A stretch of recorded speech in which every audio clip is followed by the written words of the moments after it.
যাবেন তো তারা কিন্তু গরম নিতে হবে স্যার।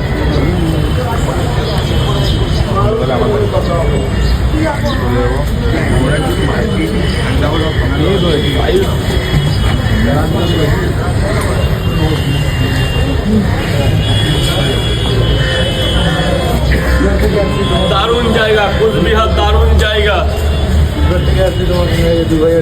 তাই অনেক ধন্যবাদ দাদা, কোচবিহার হেভি জায়গা। পেমেন্টটা করবে যে করনি এই শোনা, 3টে করে কয় জায়গা, কোনো ডিম দেবো না? ডিম দেবো? ড্রামে জলটা ড্রামে ফেলবে বড় মিয়া। দেবো, একটু দাঁড়াতে হবে স্যার প্লিজ, একটু দাঁড়াতে হবে স্যার প্লিজ। চললে 120 টাকা, 120 টাকা। কেন ক্যাশ করতে পারতো তো, টাকা পকেটে আছে তো স্যার। খেয়ে দেখুন কেমন হয়েছে। ঠিক আছে, এটা করলে কি বলো তো, আর কোনো পরে ভুল হয় না। দুটো পেমেন্ট আটকে আছে, 180 দেয়নি, অনলি 80 দেয়নি।